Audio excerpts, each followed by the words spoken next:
Hello everyone. ये वाला question try करो एक बार। इसके बाद सॉल्यूशन देखते हैं। इस क्वेश्चन में क्या कह रहा है, एक मैन्युफैक्चरिंग यूनिट है जिसमें जो रॉ मटेरियल का प्राइस है ना वो 25% बढ़ गया है। अब क्या हो रहा है, इससे क्या होता है, लेबर कॉस्ट जो थी वो भी पहले 30% थी रॉ मटेरियल का। मतलब अगर रॉ मटेरियल का प्राइस 100 है तो लेबर कॉस्ट लगेगी 30 रुपये, 30%। अब वो 38% हो गई है रॉ मटेरियल का। तो अब हमें अपना कितना कंजप्शन कम करना चाहिए, ये पूछ रहा है कि जो हमारा खर्चा है ना वो सेम ही रहे, पहले जितना हो रहा था अब भी उतना ही खर्चा हो, बढ़े ना। तो देखो, 25% मतलब 1/4। अगर रॉ मटेरियल का प्राइस 4 था तो 1 बढ़ गया, 5 हो गया।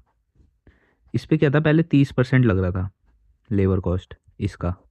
30% कितना हो जाएगा, 4 3 12, 1.2। अब हो गया 38% रॉ मटेरियल का।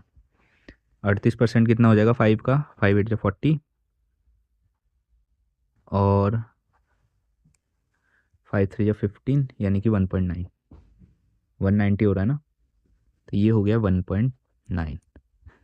तो पहले कितना खर्चा हो रहा था टोटल, इतने का रॉ मटेरियल आ रहा था, इतना लेबर की कॉस्ट थी, तो 4 + 5.2 खर्चा हो रहा था। अब कितना खर्चा हो रहा है, 6.9, क्योंकि रॉ मटेरियल इतने का आ रहा है और इतने लेबर कॉस्ट है।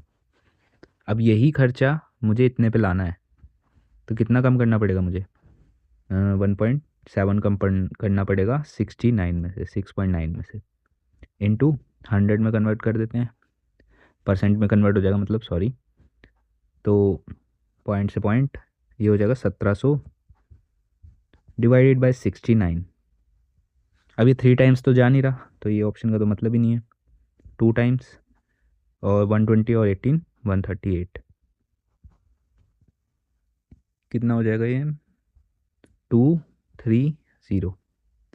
अब मैं 69 × 5 करूँगा तो कितना हो जाएगा, 345।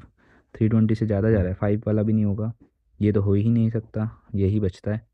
आई होप समझ आया होगा। तो मिलते हैं नेक्स्ट वीडियो में।